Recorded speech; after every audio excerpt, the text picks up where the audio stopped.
जय श्री गणेशाय नमः दोस्तों, स्वागत है आप सभी का दुनिया के नंबर 1 ज्योतिष यूट्यूब चैनल एस्ट्रोसेज टीवी पर। मैं नेहा राजपूत हर बार की तरह आप सभी के लिए लेकर आई हूँ बेहद खास जानकारी। जून महीने में 15 तारीख को सूर्य देव गोचर करने वाले हैं। ये जाएंगे राशि चक्र की तीसरी राशि मिथुन में। क्या प्रभाव पड़ेगा, किस समय गोचर कर रहे हैं, कब तक मिथुन में रहेंगे, हर राशि वालों को क्या उपाय करने हैं इनके दुष्प्रभाव से बचने के लिए और अच्छे फल पाने के लिए भी क्या उपाय करने हैं, तमाम जानकारियां इस वीडियो में मिलने वाली हैं। वीडियो की शुरुआत करूं उससे पहले, अगर कुंडली में सूर्य दूषित है, सूर्य की वजह से परेशान है या कुछ भी ऐसी समस्या है जो आपके जीवन में आप सॉल्व नहीं कर पा रहे हैं, तो उसके लिए डिस्क्रिप्शन बॉक्स में दिए गए लिंक पर क्लिक करें। एस्ट्रोसेज वार्ता के पास आपकी हर समस्या का समाधान है, बहुत ही आसान और सटीक। तो हमारे ज्योतिषी आपसे कुछ डिटेल्स पूछेंगे और आपकी उन डिटेल्स के बेसिस पे आपकी प्रॉब्लम की जड़ को पकड़ेंगे, उसका समाधान आपको देंगे। एस्ट्रोसेज वार्ता पर अभी जुड़िए हमारे साथ। बाकी चलिए आपको बताते हैं, सूर्य जब मिथुन राशि में गोचर करेंगे 15 जून को तो क्या प्रभाव पड़ेगा। सबसे पहले सूर्य का मिथुन राशि में गोचर नए लोगों से मिलने, नए विचारों को जानने और नई चीजों को सीखने के लिए मजेदार समय होगा। वैदिक ज्योतिष में सूर्य को आत्मकारक ग्रह माना जाता है। यह नाम और प्रसिद्धि का भी मुख्य ग्रह माना जाता है। वायु तत्व की मिथुन राशि में सूर्य का गोचर कई परिवर्तन लेकर आता है।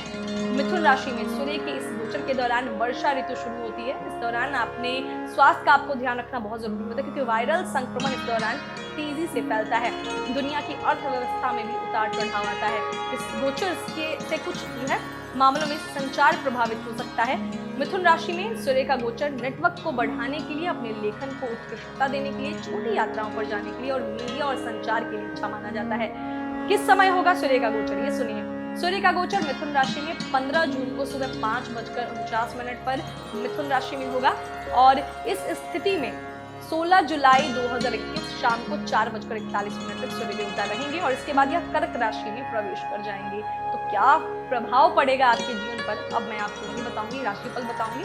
तो राशिफल जो है आपकी चंद्र राशि पर आधारित है, यानी मून साइन बेस्ड है, तो उसी के आधार पर देखिएगा। सबसे पहले शुरुआत करते हैं मेष राशि के साथ। आपके पंचम भाव के स्वामी ग्रह सूर्य का गोचर आपके तृतीय भाव में होगा। यह भाव छोटी दूरी की यात्राओं, छोटे भाई बहनों और संचार का कारक भाव माना जाता है। मिथुन राशि में सूर्य का गोचर संतान पक्ष को लेकर आपके मन में कुछ संशय पैदा कर सकता है। हालांकि निजी जीवन में आप खुश रहेंगे। इस राशि के जो जातक कारोबार करते हैं या सेल्स क्षेत्र से जुड़े हुए हैं, उन्हें छोटी दूरी की यात्राएं करनी पड़ सकती हैं और इससे उन्हें लाभ मिलने की भी संभावना है। बच्चों की शिक्षा को लेकर आपकी चिंता रहेगी। आप अपने रचनात्मक पक्ष को इस दौरान खोज सकते हैं। इस राशि के वो जातक जो मार्केटिंग, पत्रकारिता आदि क्षेत्रों से जुड़े उन्हें लाभ मिलने की पूरी संभावना है। आपकी प्रशासनिक और नेतृत्व करने की क्षमता में भी इस दौरान सुधार आएगा। जो जातक खेलकूद क्षेत्र से जुड़े हैं, उन्हें अपना टैलेंट दिखाने का मौका मिल सकता है। पिता के साथ आपके संबंधों में भी निखार आएगा। उपाय के तौर पर रोजाना सूर्य नमस्कार करें, ये आपके लिए फायदेमंद साबित होगा। चलिए आगे बढ़ते हैं। अब बात करेंगे वृषभ राशि के जातकों। आपके चतुर्थ भाव का स्वामी ग्रह सूर्य आपके द्वितीय भाव में गोचर करेगा। द्वितीय भाव आपकी आर्थिक स्थिति और कुटुंब के बारे में जानकारी देता है। इस गोचर के दौरान घर के नवीनीकरण में आपका पैसा खर्चा हो सकता है। इस समय आप प्रॉपर्टी या अचल संपत्ति में निवेश करना चाहेंगे। आर्थिक लाभ होने की पूरी संभावना है। सूर्य के गोचर के दौरान आप अपने प्रिय लोगों और घर वालों के साथ में समय बिताना पसंद करेंगे। सूर्य के गोचर के कारण आपकी वाणी में कठोरता देखी जा सकती है और आप अपने फैसलों को जबरन दूसरों पर थोप सकते हैं। आपको सलाह दी जाती है कि ऐसा बिल्कुल भी ना करें। इस राशि के जो जातक नौकरी पेशा में उच्च अधिकारियों से सम्मान और सहयोग प्राप्त हो सकता है। जो लोग कारोबार करते हैं वो किसी समझौते या डील से अच्छा मुनाफा कमा सकते हैं। आपके स्वास्थ्य पर नजर डाली जाए तो चेहरे और आंखों से संबंधित परेशानियों से बचकर आपको रहना होगा। खुद को वायरल संक्रमण से बचाने के लिए स्वच्छता बनाए रखें। उपाय के तौर पर भगवान सूर्य की उपासना करें और गायत्री मंत्र का पाठ करें। चलिए आगे बढ़ते हैं, बात करेंगे मिथुन राशि के जातकों। सूर्य आपकी तृतीय भाव का स्वामी है और वर्तमान में आपकी ही राशि में यानी आपके लगन भाव में गोचर करेगा। प्रथम भाव को आत्मा और आपके व्यक्तित्व का कारक माना जाता है। इस गोचर के दौरान आप बुद्धिमानी से अपने कार्यों को आगे बढ़ाने की कोशिश करेंगे। इस दौरान आप अपने दोस्तों या यात्राओं पर पैसा खर्चा कर सकते हैं। जहां तक आपके पेशेवर जीवन की बात की जाए तो इस समय आप काम की अधिकता देखी जा सकती है आप पर और आपको कार्य क्षेत्र में जरूरी जिम्मेदारियां भी दी जा सकती हैं। इस राशि के कारोबारियों के लिए गोचर अनुकूल रहेगा। आपके स्वास्थ्य पर नजर डाली जाए तो यह समय आपके लिए अच्छा रहेगा।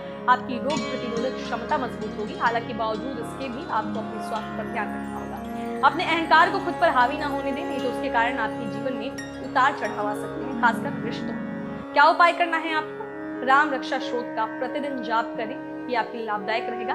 सूर्य को मजबूत बनाने के लिए रविवार को गेहूं और गुड़ जो है दान करें। आगे बढ़ते हैं, बात करेंगे कर्क राशि के जातकों की। आपके द्वितीय भाव का स्वामी ग्रह सूर्य आपके द्वादश भाव में गोचर करेगा। द्वादश भाव हानि, मोक्ष, विदेश संबंध आदि का कारक माना जाता है। इस राशि के जातकों को स्वास्थ्य संबंधी कुछ दिक्कतें इस दौरान हो सकती हैं। आप सिर दर्द, बुखार और आंखों से संबंधित परेशानियों से दो चार हो सकते हैं, क्योंकि यह विदेशों से आपके संबंधों का भी भाव कहा जाता है। इसीलिए आपको विदेशी संबंधों से इस दौरान लाभ होने की संभावना है। यह हानि का भाव भी है, इसीलिए आपको अत्यधिक निवेश करने से इस दौरान बचना चाहिए। यदि निवेश करना जरूरी हो तो बहुत सोच समझकर निवेश करें। इस गोचर के दौरान किसी पर भी अत्यधिक विश्वास करने से बचे, नहीं तो आपको निराशा हाथ लग सकती है। अपने जीवन साथी के साथ आपको खुलकर बात करने की आवश्यकता है, ताकि किसी तरह की गलतफहमी आप दोनों के बीच में न आए। अपने खान पान की आदतों पर ध्यान रखें और ऐसा कुछ भी ना खाएं जिससे आपका स्वास्थ्य खराब हो। इस राशि के जो जातक 40 पार कर चुके हैं, उन्हें कुछ स्वास्थ्य संबंधी परेशानियां हो सकती हैं। कोई पुरानी बीमारी आपको फिर से परेशान कर सकती है। इसीलिए इस राशि के जातकों को समय समय पर अपनी डॉक्टरी जांच कराने की सलाह दी जाती है। क्या उपाय करना है आपको? देवी दुर्गा के मां गौरी रूप की पूजा करें और सूर्य ग्रह के बीज मंत्र का जाप करें, इससे आपको उचित फल मिलेगा। अब बात करते हैं सिंह राशि के जातकों की। सूर्य आपके लगन भाव का स्वामी है और वर्तमान गोचर में आपके एकादश भाव में विराजमान होगा। एकादश भाव लाभ, इच्छाओं और बड़े भाई बहनों से आपके संबंधों का कारक माना जाता है। इस राशि के जो जातक मार्केटिंग, सेल्स, लेखन, ह्यूमन रिसोर्सेज के क्षेत्र से जुड़े हैं, उन्हें इस दौरान सफलता प्राप्त होगी। आपको इस दौरान वैसी सफलता मिल सकती है जिसकी आप लंबे समय से कामना कर रहे थे। इस दौरान इस राशि के कुछ जातकों को बड़ा लाभ हो सकता है। आपकी प्रशासनिक क्षमताएं भी बढ़ेंगी और आप इस दौरान जो है व्यवस्थित भी रहेंगे। सरकारी क्षेत्र से भी इस दौरान आपको लाभ हो सकता है। इस राशि के कुछ जातक नए रिश्ते इस दौरान बना सकते हैं। पारिवारिक जीवन भी अच्छा रहेगा और परिवार और दोस्तों के साथ आप अच्छा समय व्यतीत कर पाएंगे। ये गोचर आपकी इच्छाओं को पूरा करने वाला होगा, लेकिन अत्यधिक लालची बनने से आपको बचना चाहिए। स्वार्थ और जिद को जितना दूर रखना होगा उतना रखें, क्योंकि यही आपके लिए अच्छा है।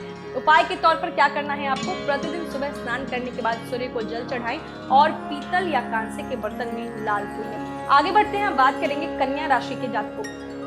आपके द्वादश भाव का स्वामी ग्रह सूर्य आपके दशम भाव में गोचर करेगा। यह घर आपके करियर, प्रतिष्ठा आदि का कारक माना जाता है।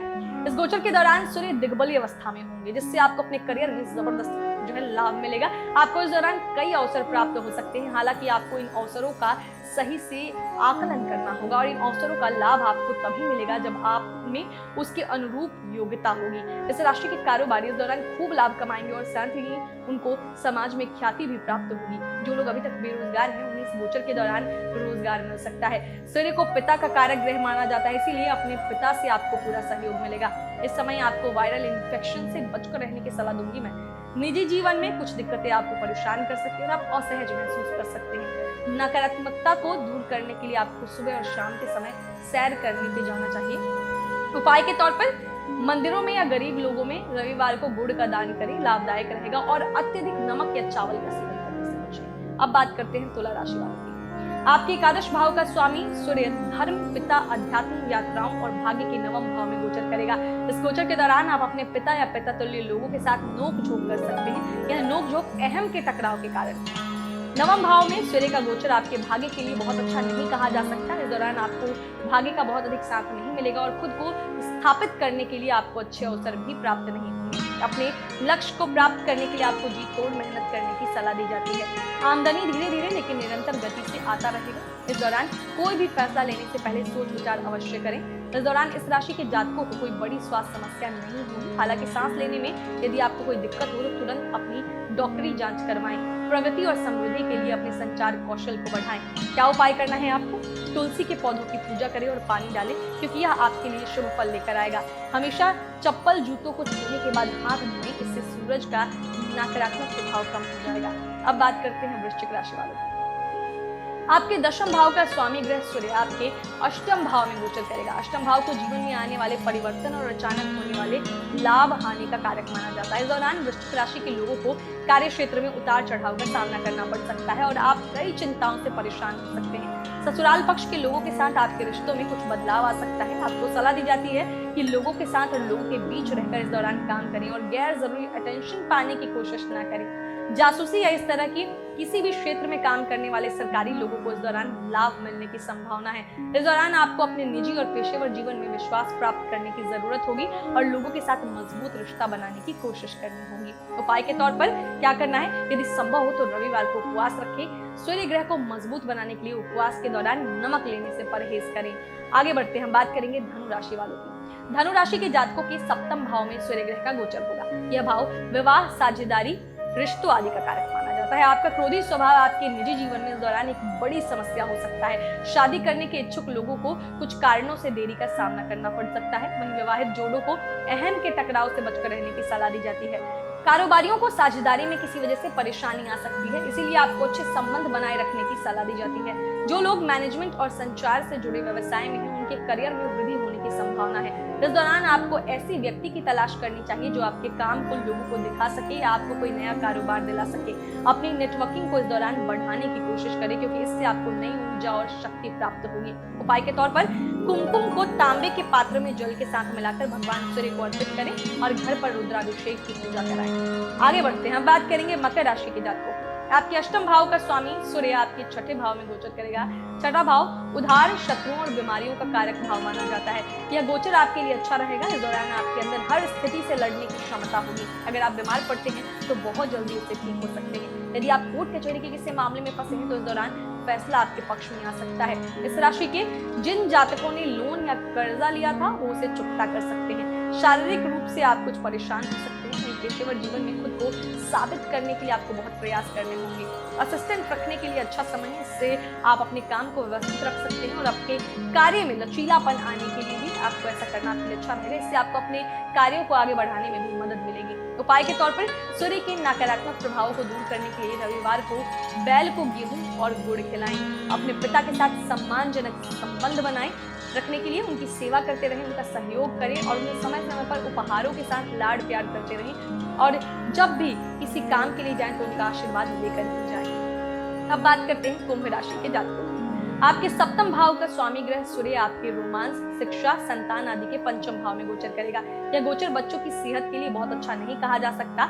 इस राशि के जो जातक कारोबार करते हैं वो इस दौरान प्रगति करेंगे और अपने प्रतिद्वंदियों से बेहतर बनने के लिए नई नई युक्तियां लगाएंगे। इस गोचर के दौरान कुंभ राशि के जातकों को सट्टा लगाने से बचना चाहिए। लंबी अवधि में इसमें मिलने वाले लाभ के लिए आप निवेश कर सकते हैं। इस दौरान आप सकारात्मक और खुश नजर आएंगे। आप प्रेम जीवन में भी सुखद अनुभव इस दौरान पा सकते हैं। आपकी रचनात्मकता को उजागर करने के लिए भी यह समय अच्छा है। आप रचनात्मक गतिविधियों में भी हिस्सा ले सकते हैं। वहीं अपनी किसी पुरानी रुचि को फिर से शुरू कर सकते हैं आप। इस दौरान इस राशि के जातकों को अपनी संतान का विशेष ध्यान रखना होगा, क्योंकि उनको पढ़ाई के क्षेत्र में कुछ दिक्कतें आ सकती हैं। आध्यात्मिक विषयों में इस दौरान आप बहुत अधिक सक्रिय नहीं रहेंगे।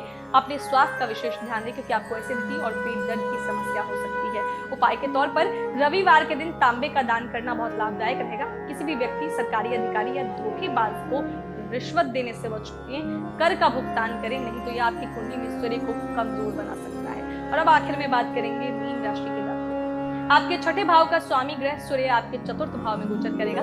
चतुर्थ भाव आपके सुखों, माता, भूमि, भवन आदि का कारक माना जाता है। इस दौरान आपको किसी न किसी चीज को लेकर चिंताएं हो सकती हैं। आपकी भावनाएं भी इस दौरान उफान पर होंगी।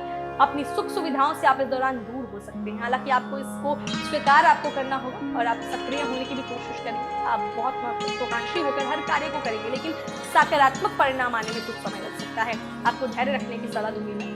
इस दौरान आपको अपनी माता के स्वास्थ्य का ध्यान रखना होगा, क्योंकि वह कुछ स्वास्थ्य समस्याओं से परेशान हो सकती है। इस राशि के कुछ जातकों के घर में उनकी माता के पक्ष के लोग आ सकते हैं या आपके मामा के घर से लोग आ सकते हैं। घर में त्योहार या पारिवारिक कोई समारोह होने की भी संभावना है। इस गोचर के दौरान ज्यादातर समय आपके लिए अनुकूल रहेगा। इस दौरान शराब, सिगरेट जैसी चीजों को दूर रहेंगे तो परेशानियों से घिर सकते हैं। उपाय के तौर पर अपनी तर्जनी उंगली पर पुखराज रत्न धारण करें और गुरु मंत्र का जाप करें, आपके लिए शुभ रहेगा। इसके अलावा रविवार को उपवास रखें और किसी भी मांसाहारी भोजन और शराब से परहेज करें। तो दोस्तों, हमने इस वीडियो में जाना कि 15 जून को जो सूर्य देवता का मिथुन राशि में गोचर हो रहा है उसका क्या प्रभाव पड़ेगा सभी 12 राशि के जातकों पर।